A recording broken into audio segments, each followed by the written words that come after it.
Hello students, आज हम unit 6 का जो चैप्टर 2 है that is refraction of light, उसके जो हमारे टॉपिक्स रह गए हैं वो हम कंप्लीट करेंगे।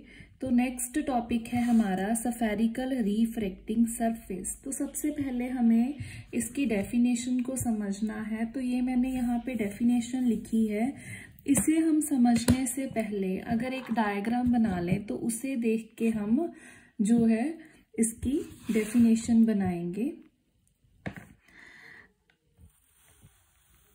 तो जो रिफ्रैक्टिंग सरफेस है उसके लिए हमने ये एक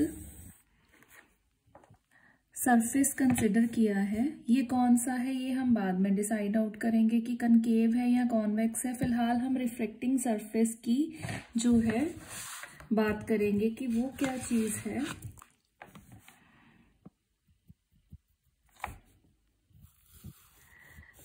ये हम यहाँ पे एक सरफेस लेके चल रहे हैं, एक्स वाई सरफेस है।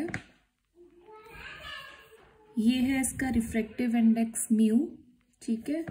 इस मीडियम को हम बोल रहे हैं रेयरर मीडियम है। ये हमारा कौन सा मीडियम है? डेंसर मीडियम है, ठीक है। और ये जो लाइन है ये है हमारी प्रिंसिपल एक्सिस, ठीक है। और ये पॉइंट है पोल, जैसे हम मिरर्स में करते थे ऐसे यहाँ पे भी पोल है। और बाकी हम बाद में देखते हैं कि ये क्या है। अब देखें आप सफेरिकल रिफ्रैक्टिंग सरफेस की definition, the portion of a refracting medium. यहाँ पे ये सारा क्या है हमारे पास? रिफ्रैक्टिंग मीडियम है, ठीक है। यहाँ से हम रिफ्रैक्शन कर रहे हैं तो ये हमारा रिफ्रैक्टिंग मीडियम है। तो हम कहेंगे सफेरिकल रिफ्रैक्टिंग सरफेस क्या है? ये पोर्शन है रिफ्रैक्टिंग मीडियम का, ये रिफ्रैक्टिंग मीडियम है। whose curved surface forms the part of a sphere। अब देखो ये है हमारा कर्व्ड सरफेस, ठीक है।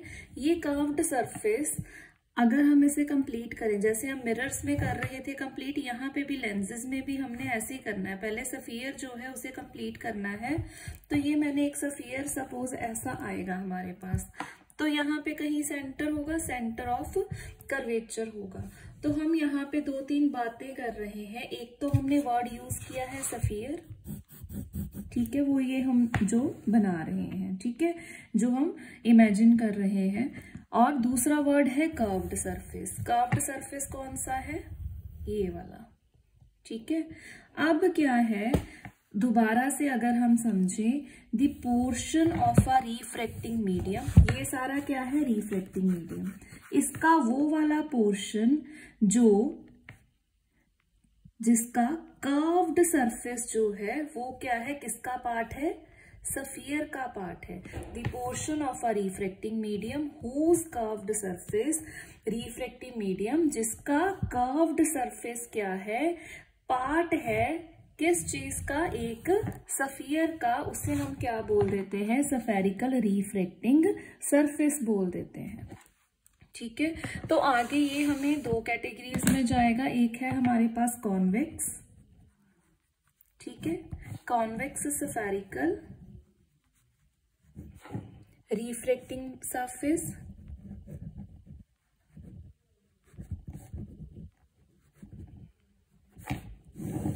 दूसरा है हमारे पास कॉनकेव सफेरिकल रिफ्रैक्टिंग सरफेस, ठीक है।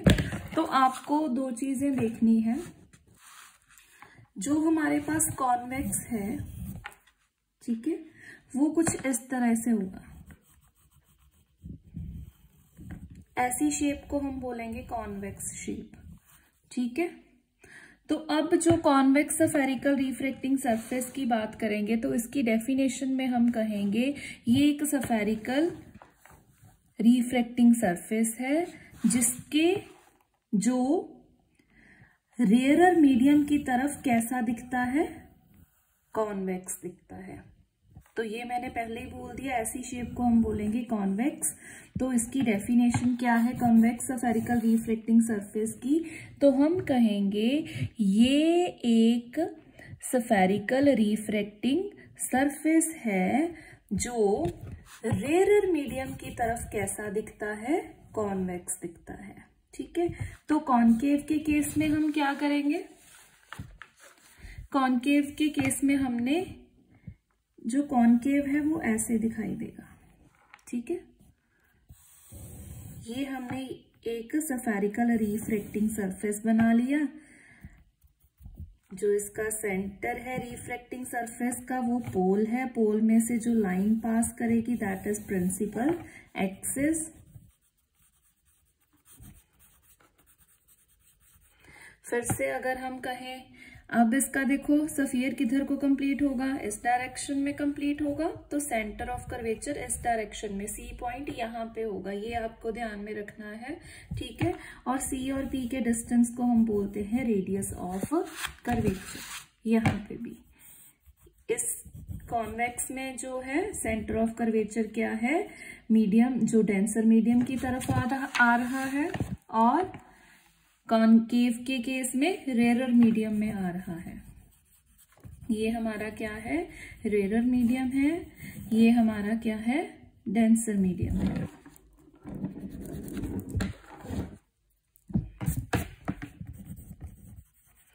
ये है हमारा डेंसर मीडियम।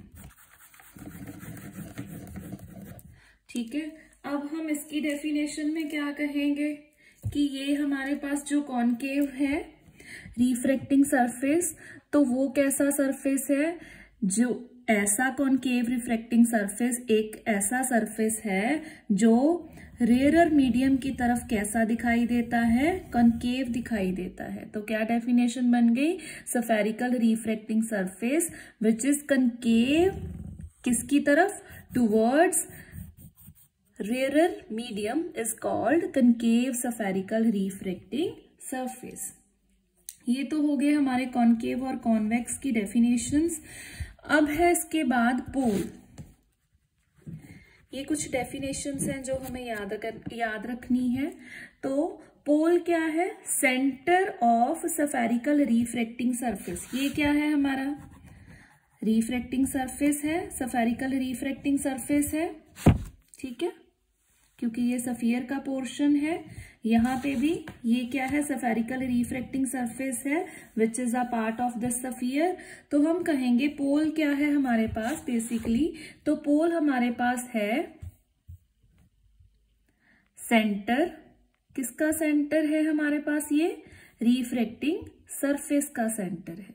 ठीक है, तो हम यहाँ पे पोल की डेफिनेशन क्या बना देंगे, it is a centre of, कोई भी रिफ्रैक्टिंग सरफेस लिया जा सकता है, दैट कैन बी कनकेव या फिर हम कहेंगे कॉन्वेक्स, दोनों में से कोई भी हो सकता है, कॉनकेव या ये कॉनकेव हो गया, ये कॉन्वेक्स हो गया। दोनों केसेस में ये किसका सेंटर है, centre of the refracting surface. ठीक है, अब इसके बाद है नेक्स्ट है हमारे पास डेफिनेशन जो सेंटर ऑफ कर्वेचर की।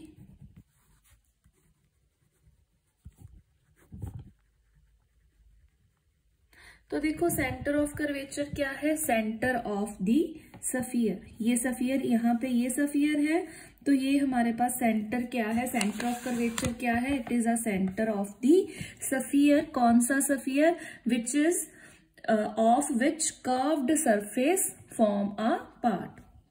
ये जो कर्व्ड सरफेस है इस सफियर का पार्ट है।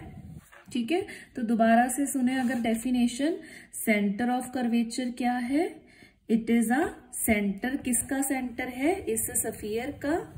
और ये सफियर जो है, इस सफियर का कौन पार्ट है, ये कर्व्ड सरफेस क्या है, इस सफियर का पार्ट है। तो सेंटर ऑफ कर्वेचर क्या है, सेंटर ऑफ दी, किसका सेंटर है, सफियर का, of which curved surface forms a part. Right, तो ये है हमारे पास सेंटर ऑफ कर्वेचर। उसके बाद है हमारे पास next definition radius of curvature की। तो रेडियस ऑफ कर्वेचर हमारे पास क्या है, रेडियस ऑफ दिस सफियर। फिर हम कहेंगे कौन सा sphere, of which the curved surface forms a part. ऐसा सफियर जिसका कर्व्ड सरफेस एक पार्ट है। ठीक है। अब इसके बाद है डेफिनेशन अपर्चर की। तो अपर्चर क्या है हमारे पास, डायामीटर है, किसका डायामीटर है, ऑफ स्फेरिकल रिफ्रैक्टिंग सरफेस। ये क्या है, स्फेरिकल रिफ्रैक्टिंग सरफेस है। तो ये सारा रिफ्रैक्टिंग सरफेस क्या है, हमारा डायामीटर है। तो हम इसे क्या बोल देंगे, जो डायामीटर है हमारा रिफ्रैक्टिंग सरफेस का, उसे हम क्या नाम दे देंगे, अपर्चर का नाम दे देंगे। इसके बाद है हमारे पास डेफिनेशन प्रिंसिपल एक्सिस की। तो प्रिंसिपल एक्सिस हमारे पास क्या है, द लाइन पासिंग थ्रू, किस किस के बीच में से पास कर रही है ये लाइन, ये लाइन हमारी पास कर रही है पोल और सेंटर ऑफ कर्वेचर। किसका है ये centre of curvature, of spherical refracting surface. ठीक है, तो आप बोल देंगे कि हमारे पास principal axis is a line passing through या joining pole and centre of curvature of the refracting surface. ठीक है, अब नेक्स्ट है हमारे पास कुछ साइन कन्वेंशंस हमें याद करने हैं। जैसे हमने मिरर्स के केस में किए थे, ऐसे ही हमारे लेंसेज के केस में, मतलब रिफ्लेक्शन में भी साइन कन्वेंशंस थे, रिफ्रैक्शन में भी होंगे। तो वो साइन कन्वेंशंस क्या है, ठीक है। एंड एक तो साइन कन्वेंशंस करने हैं, दूसरे हमारे पास है अजम्पशंस क्या है वो हम देखेंगे। तो फर्स्टली हम कहेंगे न्यू कार्टेशियन साइन कन्वेंशंस के अकॉर्डिंगली। फर्स्ट है हमारे पास ऑल द डिस्टेंसेस, जो मिरर्स के केस में, रिफ्लेक्शन के केस में भी किया था हमने। All the distances are measured from, कहाँ से मेजर करने हैं, पोल से मेजर करने हैं, measured from the pole of spherical refracting surface. तो मैं यहाँ पे दोबारा से रिफ्रैक्टिंग अगर सरफेस ड्रॉ कर दूं तो हमें इजी हो जाएगा समझना। तो ये मैंने रिफ्रैक्टिंग सरफेस लिया है, यहाँ पे कौन सा है ये हमारे पास, ये हमारे पास कॉनकेव हो गया। ठीक है, आप कॉन्वेक्स भी लेके चल सकते थे, राइट। ये हो गया पी पॉइंट है हमारे पास, स्फीयर को कंप्लीट किया। ये मेरी प्रिंसिपल एक्सिस हो गई, यहाँ पे कहीं सेंटर ऑफ कर्वेचर था, ये रेडियस ऑफ कर्वेचर हो गया। इधर स्फीयर कंप्लीट करें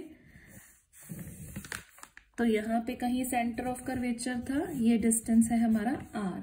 तो हमने क्या कहा है फर्स्ट साइन कन्वेंशन में कि सभी डिस्टेंसेस कहाँ से मेजर करने हैं, जब भी कोई रे ऑफ लाइट फॉल करेगी इस रिफ्रैक्टिंग सरफेस के ऊपर, तो अगर हमने साइन कन्वेंशंस यूज करके कोई डेरिवेशन करनी है तो सभी डिस्टेंस आप कहाँ से मेजर करते हो, पोल से। हाँ, अगर आप पोल की उल्टी डायरेक्शन में मेजर करते हो तो आपको वहां पे क्या लगाना पड़ेगा, नेगेटिव लगाना पड़ेगा। ठीक है, तो अगर हम यहाँ पे दूसरी साइन कन्वेंशन है हमारे पास, फर्स्ट हो गई पोल से मेजर करने हैं सभी डिस्टेंसेस। सेकंड है अगर तो डिस्टेंस जो है मेजर्ड किया गया in the direction of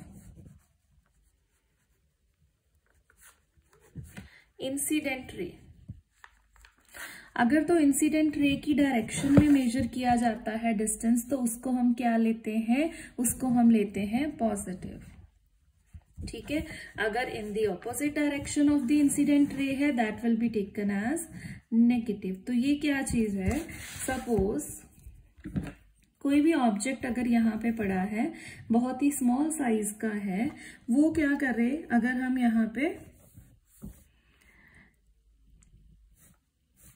suppose यहाँ पे अगर ये मैंने कुछ उसका साइज लिया है, ऐसे हमें इसे फॉल करा दिया, या अगर पॉइंट साइज है तो हम ऐसे भी फॉल करा सकते थे, ये सिर्फ जस्ट एक एग्जांपल। तो इंसिडेंट रे इस डायरेक्शन में है, अगर डिस्टेंस हमें इसी डायरेक्शन में मेजर किया है तो वो पॉजिटिव है, अगर उल्टी डायरेक्शन में मेजर किया है तो उसके आगे हमें क्या लगाना है, नेगेटिव लगाना है। ये हो गए दो हमारे पास जो है साइन कन्वेंशंस। अब है हमारे पास जो अजम्पशंस हमने लेके चलनी है।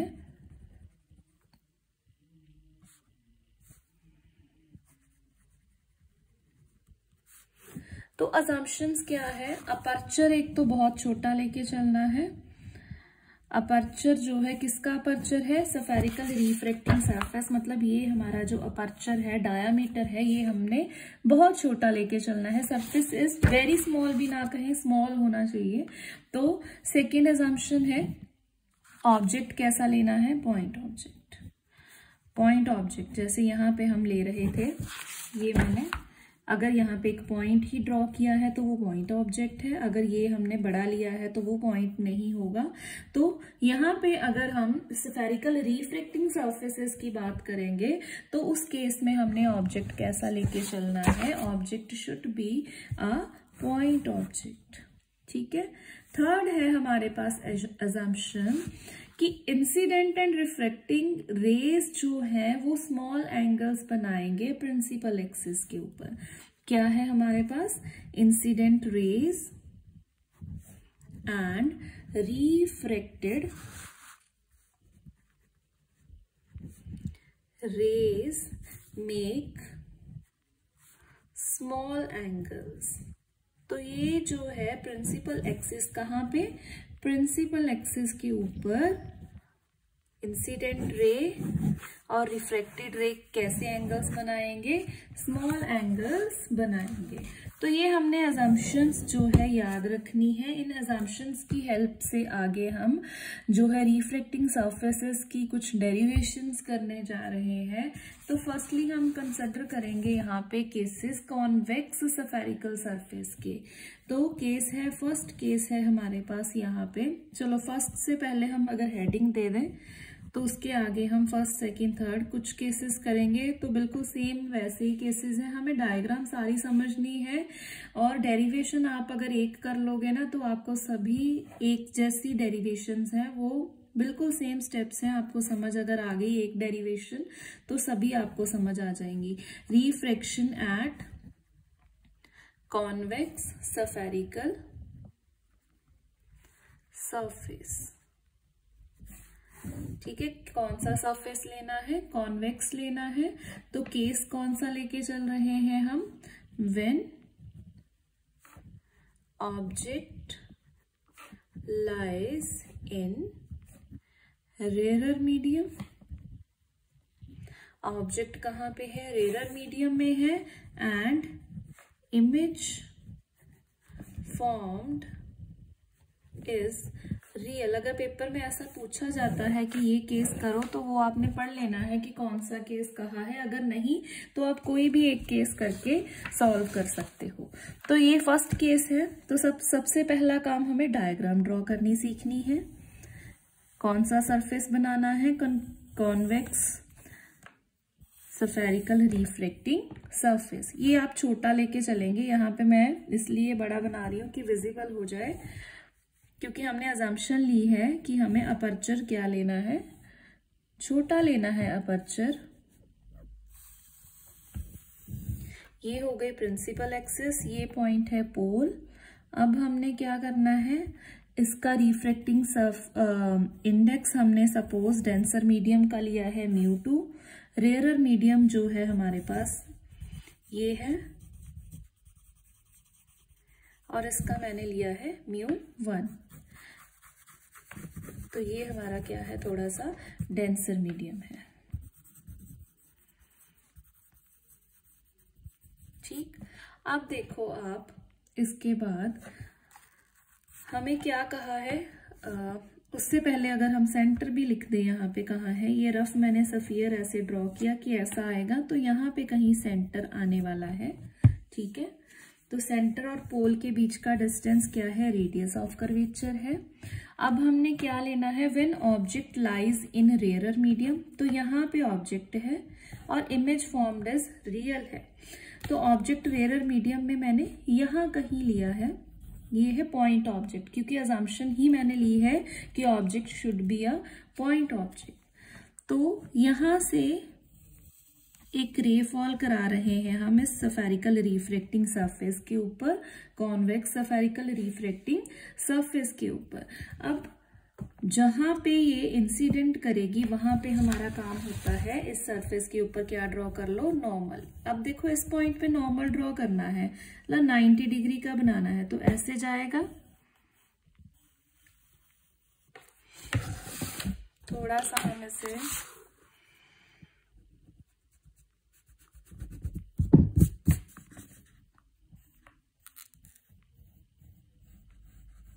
तो ऐसे जाएगा ये, ठीक है। अब इसका नाम रखे नॉर्मल का एन डैश, ठीक है। ये मेरा था नॉर्मल, ये कहाँ पे मीट करेगा, सेंटर ऑफ कर्वेचर पे, ये आपको ध्यान रखना है, ठीक है। फर्स्ट ये हो गया, ये 90 डिग्री का एंगल बनाना है यहाँ पे, ठीक है। तो ये हो गया हमारे पास, ये वाला एंगल कौन सा हो गया, इंसिडेंस एंगल हो गया, राइट, क्योंकि इंसिडेंट रे के साथ, इंसिडेंट रे और नॉर्मल के बीच का एंगल है एंगल ऑफ इंसिडेंस। अब देखो, रेयरर मीडियम से रिफ्रैक्शन के केस में रेयरर मीडियम से डेंसर मीडियम में जाना है रे ने। तो कल हमने किया था, एक रूल किया था, when ray travels from rarer medium to denser medium then it will bend towards the normal. तो ये नॉर्मल है, नॉर्मल की तरफ बेंड करेगी ऐसे, तो ये कहीं पे यहां जाके प्रिंसिपल एक्सिस को मीट करेगी और यहां पे हमारी इमेज होगी, ठीक है। और ये हमारा एंगल हो गया angle of reflection R, right. अब हमने क्या करना है, इस पॉइंट को मैंने नाम दे दिया ए का। यहां से आपको एक नॉर्मल ड्रॉ करना है, राइट। इस नॉर्मल को यहाँ पे ए एन नाम दे दिया। अब एक तो ये हो गई रे हमारे पास, दूसरी आप ऐसे सीधी लेके जाओगे तो ये ऐसे ही चली जाएगी, जो 90 डिग्री पे है ये ऐसे ही सीधी रिफ्लेक्ट होती है और यहाँ पे ये पॉइंट ऑफ इंटरसेक्शन था, यहाँ पे इमेज बन जाएगी, राइट। अब हमने क्या करना है, ये ऑब्जेक्ट का है, ऑब्जेक्ट का distance from the pole that is known as u, object distance, image का distance from pole that is v, right. अब देखो, इस एंगल को मैं लूंगी अल्फा, सपोज प्रिंसिपल एक्सिस के साथ इंसिडेंट रे का।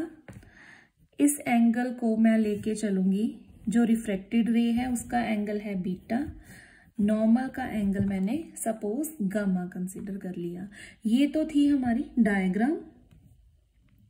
अब देखो, इस डायग्राम में हमें जो हमने ये बनाया है, ये सारा कुछ आपको इंट्रोडक्शन में लिखना है कि मैंने एक सरफेस लिया था, फिर मैंने ऑब्जेक्ट कैसा लिया है, पॉइंट ऑब्जेक्ट लिया है, कैसे कैसे रेज पास करी है, rarer medium to denser medium गए हैं, कैसे बेंड करेगी, ये अल्फा एंगल है, बीटा है, गामा, किस किस के बीच में एंगल्स हैं, वो सभी आपको लिखने हैं। फिर आप मैथमेटिकल पार्ट पे जाओगे, angle AOP is alpha, angle AIP is beta, angle ACP is gamma. तो मैं बार बार यही चीज पे एम्फेसाइज कर रही हूँ, सीधा मैथमेटिकल पार्ट पे आपको नहीं आना, आपको डायग्राम के साथ साथ जो आप डायग्राम बना रहे हो, आप यही समझो कि एग्जामिनर को मुझे ये बताना है, उसे नहीं पता कि ये क्या चीजें हैं।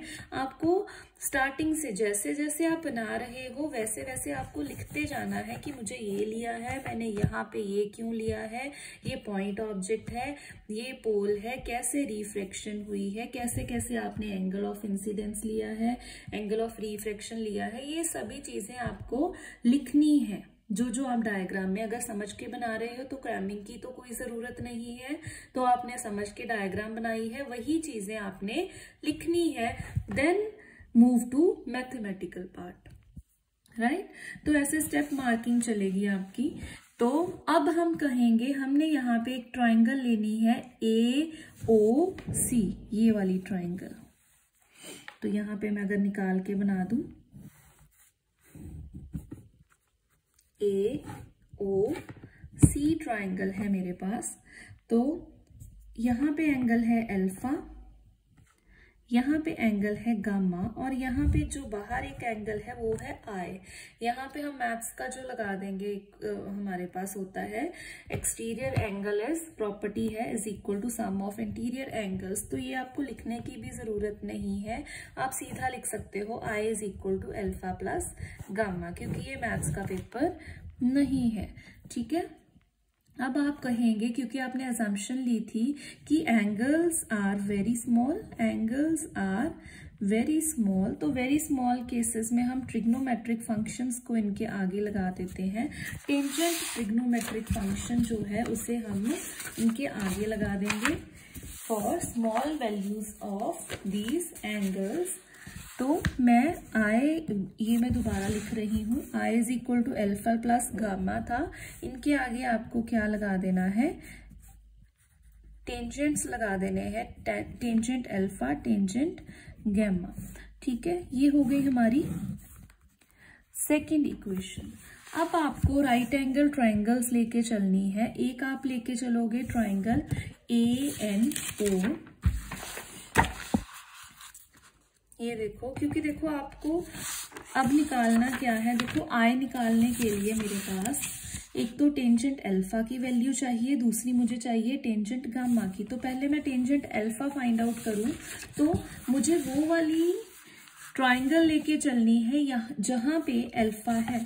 तो अल्फा किस में है, इसमें है, राइट एंगल ट्राइंगल ANO। ठीक है, एक तो ये लेके चलेंगे, दूसरा मुझे चाहिए गामा। तो गामा किस में है आपको देख के पता चलना चाहिए, ANC। तो कौन कौन सी ट्राइंगल लेके चलोगे, ANO एंड ANC। तो ये जो है हमने ट्राइंगल्स ले ली। तो राइट एंगल ट्राइंगल्स आपने ली है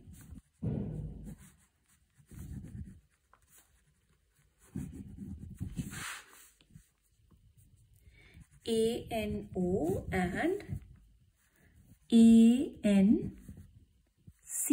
ठीक है, तो ये अगर हम यहाँ पे बना भी दें तो आपको इजी हो जाएगा। ANO है, यहाँ पे अल्फा है और दूसरी है ANC, और यहाँ पे क्या है हमारे पास, गामा है। तो यहाँ से हम टेंजेंट अल्फा और टेंजेंट बीटा की वैल्यूज निकालेंगे। टेंजेंट के केस में हमारे पास क्या होता है, परपेंडिकुलर अपॉन बेस। परपेंडिकुलर क्या है, AN है, बेस क्या है, NO है। ठीक है, ऐसे ही टेंजेंट गामा है, उसमें क्या आ जाएगा, AN ओवर NC आ जाएगा। ये चीजें हम यहाँ पे पुट कर दें, कहाँ पे पुट करना है, यहाँ पे टेंजेंट अल्फा और टेंजेंट गामा की जगह पे। तो I मेरे पास आ जाएगा AN over NO plus AN over NC। अब आपको क्या करना है, आप कहेंगे यहाँ पे एक आपने लेनी है और अजम्पशन जो हमने स्टार्टिंग में लिखी है, as aperture is very small. Aperture is very small जो हमने स्टार्टिंग में अजम्पशंस करी है उसमें हमने अपर्चर भी बोला है बहुत स्मॉल है। अगर अपर्चर स्मॉल है तो हम कहेंगे पॉइंट जो है N is very close to P। वो क्या है, अगर अपर्चर छोटा होता जाएगा तो ये पॉइंट N किसके क्लोज होता जाएगा, P के क्लोज होता जाएगा। तो जो जो डिस्टेंस आप N से ले रहे हो उसको आप P से भी कंसिडर कर सकते हो। तो यहाँ पे NO, क्योंकि देखो ये भी हम क्यों कर रहे हैं, क्योंकि हमें ये चीजें तो पता है, P से सभी डिस्टेंसेस पता है, ना कि N से पता है। तो इसकी हमें प्रॉब्लम थी, तो वहीं पे हमने अजम्पशन लगा दी उसको कवर अप करने के लिए। तो NO ये वाला इज अप्रोक्सीमेटली N से किया चाहे P से किया distance measure, and NC N से मेजर किया चाहे P से मेजर किया। तो यहाँ पे NO और NC की जगह पे PO और PC लिख देंगे। AN over PO plus AN over PC आ जाएगा हमारे पास। ठीक है, अब इसके बाद देखो आपको ट्राइंगल लेके चलनी है। एक तो हम यहाँ पे आ गए, ये हमारी थर्ड इक्वेशन है। अब हमने ट्राइंगल ऐसे ही हमने इमेज के केस में लेके चलनी है। इमेज के मतलब जहां पे इमेज है उसको भी हमने कंसिडर करना है। ये तो ऑब्जेक्ट का था हमारे पास। अब हम लेंगे फ्रॉम ट्राइंगल कौन सी लेके चलनी है, ACI। कौन सी ट्राइंगल है, जैसे हमने I ये किया है ना, I को इंसिडेंट्स को अल्फा गामा के इक्वल, ऐसे ही हमने अब ACI कंसिडर करके यहाँ पे हमने बताना है कि हमारे पास ये किसके बराबर आने वाला है। तो अब हमारे पास ACI में हम कहेंगे ये वाली ट्रायंगल है ACI। तो इसे अगर हम अलग से बना दें तो हमारे पास ऐसे है ACI,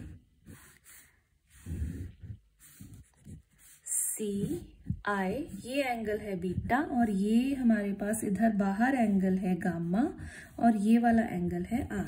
यहाँ पे भी हम कहेंगे exterior angle is equals to sum of interior angles. तो यहाँ पे हम लिख देंगे gamma is equal to R plus beta. ये हो गया हमारे पास जो जैसे हमने आई एंगल को स्टार्टिंग में लिखा था। फिर वही सेम अब एंगल्स को कहेंगे हम वेरी स्मॉल है, तो इनके आगे भी आप क्या लगा दोगे, टेंजेंट लगा दोगे, तो हमारे पास आ जाएगा। तो एक चीज और देखो, आपको जैसे हमने स्टार्टिंग में किया था, ये आई है, आई हमें पता है एंगल ऑफ इंसिडेंस है, ऐसे ही हम यहाँ पे भी एंगल ऑफ रिफ्रैक्शन को एक साइड पे करें तो बाकी मैं ऐसे लिख दूं गामा माइनस बीटा। अब हम करेंगे इसके आगे वेरी स्मॉल वाली अजम्पशन, क्योंकि आर और आई हमारे पास वैल्यूएबल एंगल्स हैं, वहां से हम आगे डेरिवेशन कर सकते हैं। तो आर हमारे पास क्या आ जाएगी, तो क्योंकि हमने देखो एंगल्स वेरी स्मॉल वाली अजम्पशन भी किस पे लगाई थी, अगर आपको याद है हमने कहा था प्रिंसिपल एक्सिस पे जो भी एंगल्स बनेंगे दैट आर वेरी स्मॉल, ना कि एंगल ऑफ इंसिडेंस और एंगल ऑफ रिफ्रैक्शन। ये आपको ध्यान में रखना है। हमने अजम्पशन क्या ली थी, मैं दोबारा रिपीट कर रही हूँ। अजम्पशन वाज कि जो एंगल्स कहाँ पे बन रहे हैं, प्रिंसिपल एक्सिस पे बन रहे हैं, तो वो कौन से हैं, अल्फा है, बीटा है, गामा है, वही स्मॉल है। ठीक है, तो ये देखो यहाँ पे हमने लिखा था स्मॉल एंगल्स कहाँ पे हैं, प्रिंसिपल एक्सिस के, ना कि हम इंसिडेंट और रिफ्रैक्शन के एंगल्स को स्मॉल कह रहे हैं। They can have any value. तो आर हमने लिखा है, इसलिए हमने यहाँ पे गामा माइनस बीटा किया है, और इनके आगे हमने इसीलिए टेंजेंट लगाया है और इधर नहीं लगाया, क्योंकि हमने प्रिंसिपल एक्सिस के लिए अजम्पशन ली है कि वहां पे एंगल स्मॉल बनेंगे। राइट, तो ये हो गया हमारे पास। अब हमने टेंजेंट गामा और टेंजेंट बीटा की वैल्यूज निकालनी है। वो ट्रायंगल्स लेंगे जहां पे गामा और बीटा इन्वॉल्व है। तो वो कौन कौन सी ट्रायंगल्स है, राइट एंगल ट्रायंगल ANC है एंड ANI है। वो कौन सी है वो देख लें। ये देखो ANC जिसमें गामा इन्वॉल्व है, ANI जिसमें क्या इन्वॉल्व है, बीटा इन्वॉल्व है। तो ये हम अलग से बना के यहाँ से टेंजेंट्स निकाल लेंगे। ANC है हमारे पास, ये यहाँ पे एंगल है गामा, ऐसे ही हमारे पास ANI है, यहाँ पे एंगल है बीटा। तो टेंजेंट गामा किसके बराबर आने वाला है, तो यहाँ पे भी हम लिख लेंगे टेंजेंट गामा हमारे पास है AN over perpendicular upon base NC, and tangent beta किसके बराबर है, टेंजेंट बीटा हमारे पास बराबर है AN ओवर NI के। फिर से हम कहेंगे अपर्चर वाली कंडीशन लगा दी, अजम्पशन लगा दी, अपर्चर इज वेरी स्मॉल। तो सभी डिस्टेंसेस जो n से मेजर किए हैं वो p से भी हम अप्रोक्सीमेटली बराबर लिख देंगे। तो NC is approximately equals to PC and NI is approximately equals to PI। तो यहाँ पे पुट कर देंगे तो ये आ जाएगा टेंजेंट गामा हमारे पास AN over PC and tangent beta हमारे पास आ जाएगा AN ओवर PI। तो ये चीजें हम पुट कर दें इस इक्वेशन में, तो हमारे पास आ जाएगा R is equals to AN over PC plus AN over PI। तो ये हो जाएगा हमारे पास, ये प्लस में नहीं, ये माइनस में था। ठीक है, तो ये मेरे पास आ गया R। अब देखो हमारे पास ये I और R की वैल्यूज आ गई हमारे पास। इसके बाद आप देखो रिफ्रैक्टिंग इंडेक्स के ऊपर आएंगे, refractive index mu relative refractive index है अगर, तो इसकी वैल्यू हम μ2 ओवर μ1 कर दें, ठीक है। Refracting index of denser medium μ2 with respect to μ1, तो ये किसके बराबर है, हमने स्नेल्स लॉ भी किया है, sine I over sine R के बराबर है, ठीक है। ये हमने कल किया था रिफ्रैक्टिव इंडेक्स का, ठीक है। Refractive index of medium 2 with respect to medium 1 है, तो ये हमारे पास आ गया स्नेल्स लॉ से। हमने यहाँ पे इनको क्रॉस मल्टीप्लाई किया है, μ2 sine R equals to μ1 sine I आ जाएगा। तो अब आप क्या करो, आई और आर की यहाँ पे हमने वैल्यूज की बात करनी है। हम कहेंगे पहले तो एंगल्स आर वेरी स्मॉल, तो हम यहाँ पे साइन हटा देंगे यहाँ से, क्योंकि एंगल्स क्या है, एंगल्स आर वेरी स्मॉल। तो अबव इक्वेशन में हमने साइंस ट्रिग्नोमेट्रिक फंक्शंस को हटा दिया, तो ये मेरे पास आ जाएगा। अब आर और आई की वैल्यूज हमने अभी निकाली है, वो हम यहाँ पे पुट कर देंगे। μ1 आई हमारे पास क्या आया हुआ है, ये है आई an over PO plus an over PC, तो ये मैं यहाँ पे पुट कर रही हूँ, an over PO plus an over PC। ऐसे ही आप r की वैल्यू पुट कर दो, μ2 r हमारे पास क्या आया था, an over PC minus an over PI, an over PC minus an over PI, तो ये आ जाएगा। an यहां से कॉमन ले ले और ये कट जाएगा दोनों साइड से, तो बचा मेरे पास μ1 μ1 को अंदर मल्टीप्लाई कर दिया, μ2 over PC minus μ2 over PI। अब हमने क्या करना है, यहाँ पे जो PC वाली टर्म को एक साथ कर ले, तो मेरे पास आ जाएगा μ1 ओवर PO, इसको हम इस साइड पे ले जाएं और PC को दूसरी साइड पे, plus μ2 over PI equals to μ2 minus μ1 over PC आ जाएगा। ये दोनों टर्म्स हो जाएंगी, ठीक है। अब हमने लगानी है यहाँ पे साइन कन्वेंशंस।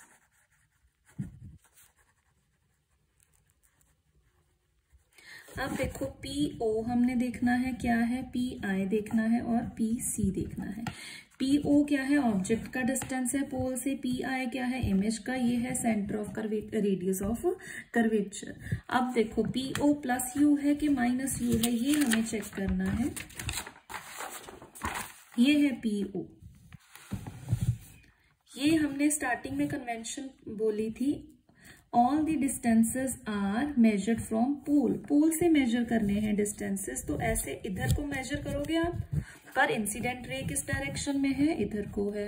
अगर हमने ये भी पढ़ा है कि हमारा डिस्टेंस इंसिडेंट डायरेक्शन की उल्टी डायरेक्शन में मेजर किया जाता है, तो इसके आगे आप क्या लगा दोगे, माइनस लगा दोगे, तो ये मेरे पास माइनस U आ जाएगा। अब देखो PI, तो PI ये है, इस डायरेक्शन में डिस्टेंस मेजर किया गया, क्योंकि all the distances should be measure from pole, तो ऐसे मेजर हुआ।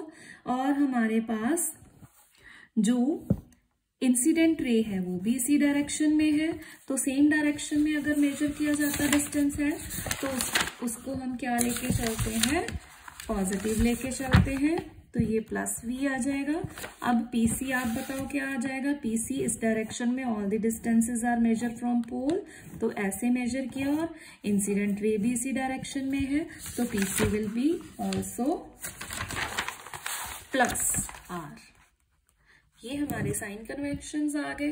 अब हमने ये वैल्यूज यहाँ पे पुट कर देनी है, तो हमारे पास आ जाएगा μ1 over minus mu plus μ2 over V equals to μ2 minus μ1 over R आ जाएगा, ठीक है। इसको अगर हम रीअरेंज कर दें तो हमारे पास क्या आ जाएगा, आप इसे रीअरेंज करके लिखना चाहते हो तो भी ठीक है, अगर आप यहीं पे छोड़ दो तो भी ठीक है। अगर आप यहाँ पे आगे, अगर आपने इसके जर्नल फॉर्मूला पे पहुंचना है, तो आपको क्या करना पड़ेगा, इस इक्वेशन को थ्रू आउट आपको डिवाइड करना है, डिवाइड बाय μ1, क्योंकि आपको अगर स्टैंडर्ड फॉर्म में पहुंचना है तो वो मैं आपको बता रही हूँ, अदरवाइज आप यहीं पे छोड़ सकते हो। तो μ1 से डिवाइड करने के बाद आ जाएगा -1/u plus μ2 over μ1 over v is equals to μ2 over μ1 minus 1 over r। तो μ2 ओवर μ1 किसके बराबर है, म्यू के बराबर है, ये आपने पढ़ा है।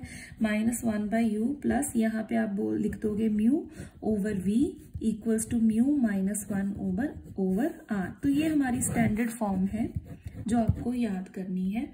तो ऐसे ही आपके अगले जो भी केसेस हैं, अगर आप उनकी डायग्राम समझ लो तो सभी केसेस में यही हमारे जो है स्टेप्स फॉलो होने वाले हैं। तो अगले जो केसेस हैं वो मैं उनकी डायग्राम्स डिस्कस कर देती हूँ, बाकी सारे स्टेप आप देखोगे तो बिल्कुल सेम जाएंगे और आंसर्स भी बिल्कुल सेम आने वाले हैं। लास्ट में कॉन्वेक्स के सेम है, सिर्फ एक केस में जहां पे इमेज इमेजिनरी जाएगी वहां पे थोड़ा सा फर्क आएगा, अदरवाइज बिल्कुल सेम है। तो हम डायग्राम्स डिस्कस करते हैं।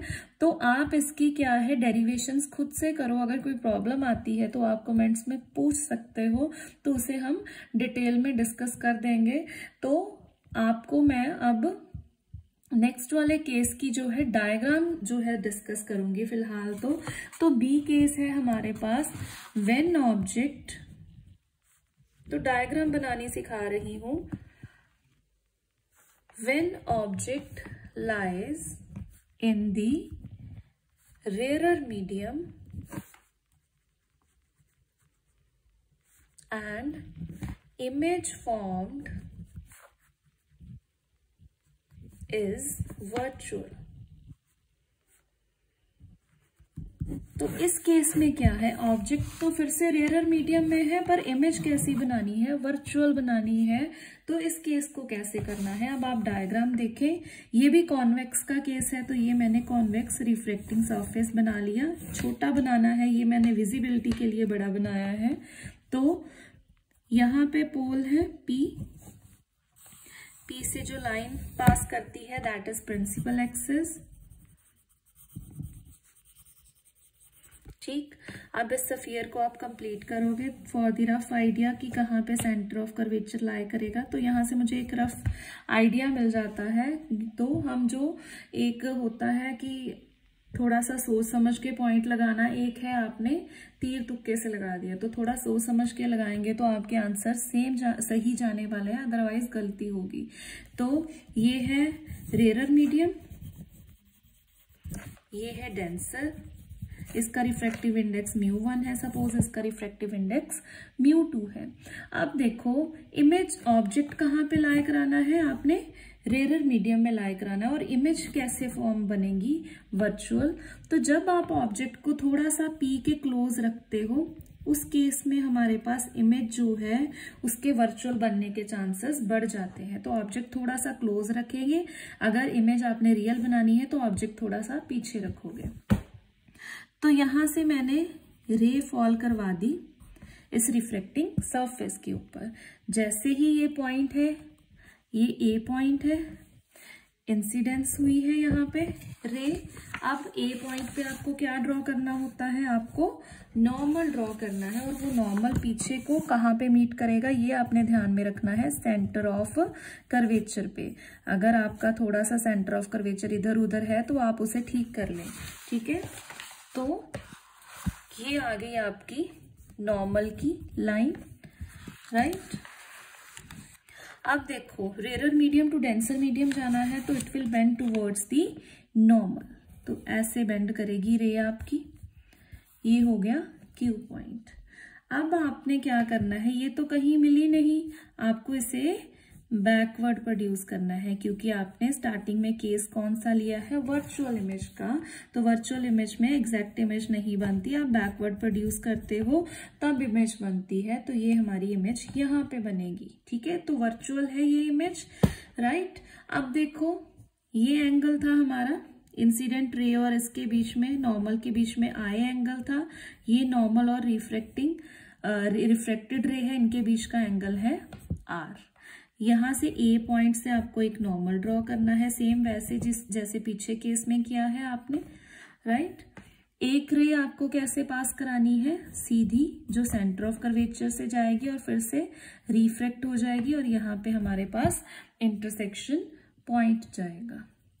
पोल से सेंटर ऑफ कर्वेचर का डिस्टेंस है r, ऑब्जेक्ट से पोल का डिस्टेंस, ऑब्जेक्ट का डिस्टेंस, इमेज का डिस्टेंस v है।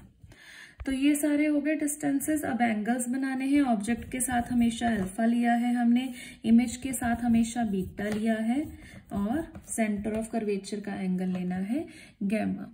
बाकी सारे स्टेप्स आपके बिल्कुल सेम है। आई निकालो क्या है, आप आर निकालो क्या है, फिर म्यू का फॉर्मूला लगाओ। ये 3 केसेस हैं बस, ठीक है। म्यू रिफ्रैक्टिव इंडेक्स है, वो किसके बराबर है, अगर नहीं याद रहता तो आप ये याद रख लो। म्यू यहाँ से याद रहेगा डायग्राम से, तो म्यू का स्नेल्स लॉ से हमें फॉर्मूला पता है, sine I over sine R है।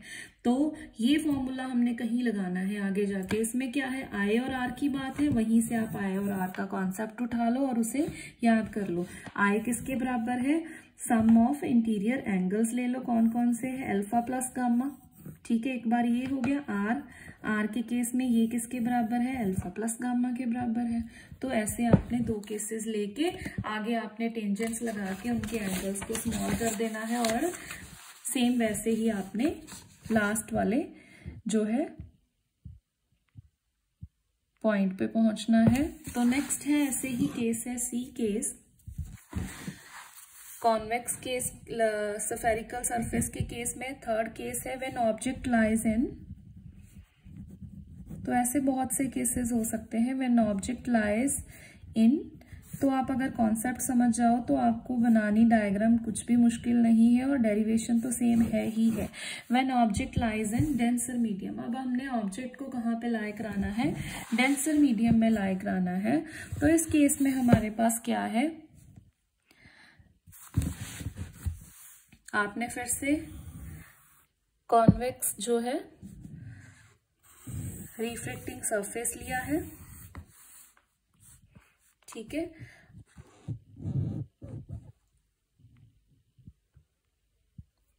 तो कॉन्वेक्स रिफ्लेक्टिंग सरफेस का ये सेंटर है पोल, राइट। अब इसके बाद आपको क्या करना है, स्फीयर को कंप्लीट करना है। यहां पे कहीं सेंटर ऑफ कर्वेचर है, ठीक है। तो अब आपको क्या करना है, यहाँ पे ये है हमारा μ1 रेयर मीडियम, ये है हमारा μ2 डेंसर मीडियम है।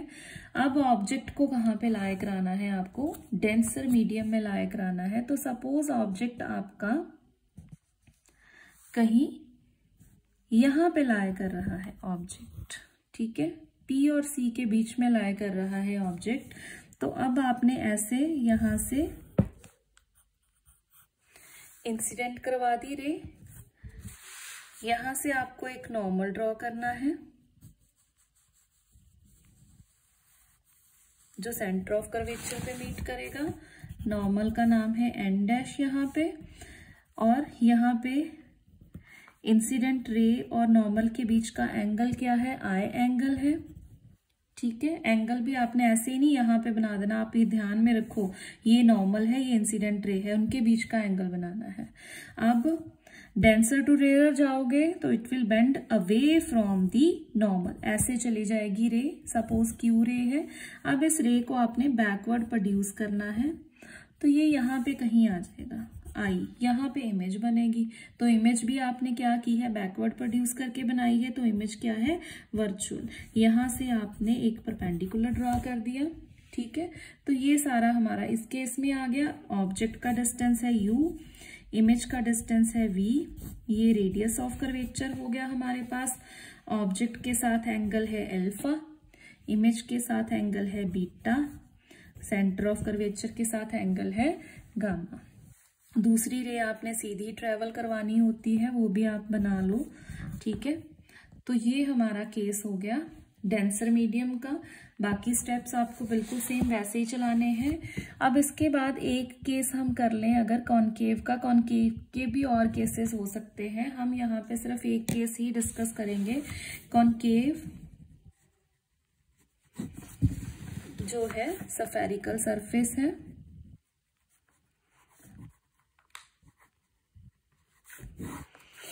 तो ये मैंने एक सरफेस ड्रॉ कर दिया। कनकेव ऐसे बनाना है आपको, ठीक है। पहले तो आपको बनाना आए कनकेव, राइट। यहाँ पे क्या है, पोल। पोल में से जो लाइन पास करेगी वो प्रिंसिपल एक्सिस है। अब इसका सफियर देखो इस साइड पे कंप्लीट होने वाला है ऐसे, तो यहाँ पे कहीं सेंटर है, ठीक। ये रेडियस ऑफ कर्वेचर आ गया हमारे पास। अब ऑब्जेक्ट को अगर मैं लाए करवा रही हूँ रेरर मीडियम में, रेरर ये मीडियम है, तो ऑब्जेक्ट मेरा अगर यहाँ कहीं लाई कर रहा है, ठीक है, क्लोज टू पोल, ये ऑब्जेक्ट है। यहां से मैंने इंसिडेंट रे करवा दी फॉल। अब इंसिडेंट रे फॉल करेगी, यहां से आपको क्या ड्रॉ करना है, परपेंडिकुलर ड्रॉ करना है। वो कहाँ पे मीट करता है, सेंटर ऑफ कर्वेचर पे मीट करता है ऐसे, ठीक है। और इंसिडेंट रे और नॉर्मल के बीच का एंगल क्या है, आई है, ये पॉइंट है ए। अब रेयर टू डेंसर जाओगे तो it will bend towards the normal, रे टूवर्ड्स दी नॉर्मल बेंड कर जाएगी। ये वाला एंगल क्या है, आर एंगल है, एंगल ऑफ रिफ्रैक्शन। अब आप इसको बैकवर्ड प्रोड्यूस कर दोगे तो बैकवर्ड प्रोड्यूस करने पे ये यहाँ पे कहीं आ जाएगा। ये हमारी इमेज है। एक रे आपने सीधी ऐसे पास कर देनी है, ठीक है। ऑब्जेक्ट के साथ एंगल है अल्फा, इमेज के साथ एंगल है बीटा, सेंटर ऑफ कर्वेचर के साथ एंगल है गामा। यहां से आपने एक नॉर्मल ड्रॉ किया है ए एन, राइट। ऑब्जेक्ट का डिस्टेंस है यू पोल से, इमेज का डिस्टेंस है v। बाकी सभी आपके सेम केसेस, मतलब सेम आपके जाने हैं। आप कहो कि सेम, बिल्कुल ही सेम आपके जाने हैं केसेस में। जो आपने डेरिवेशन करनी है बिल्कुल वैसे ही करोगे जैसे मैंने फर्स्ट केस किया है, तो इसलिए मैं बार बार डिस्कस नहीं कर रही। आप खुद से करने की कोशिश करो। अगर कोई प्रॉब्लम आती है तो आप बता दो, हम इसे भी डिस्कस कर लेंगे। तो आज के लिए यही है। डायग्राम्स आपको सभी समझ में आनी चाहिए, सेम मेथड है। अगर आपको रूल्स आते हैं तो डायग्राम बनानी कोई भी बहुत ही मुश्किल नहीं है। तो ये आपको कर लेने हैं केसेस, एक को अच्छे से कर लो, बाकी की डायग्राम्स अच्छे से कर लो तो आप कर लोगे। पर एक बार आप गो थ्रू जरूर हो जाएं। जितनी बार आप करके चलोगे तो आपके स्टेप्स जो हैं वो आप उनको स्टेप्स को पकड़ लोगे, उनकी जो आप कहोगे कि क्या मेरे से मिस्टेक हो रही है, सेकंड में आप उसको कवर अप करो। तो इसलिए सभी केसेस को कर लो तो आपकी एक ना बन जाएगी, आपको आपकी कमांड हो जाएगी उस टॉपिक के ऊपर, तो आपको इजी लगेगा ये टॉपिक, ठीक है। तो आज के लिए इतना है। Thank you for watching my video.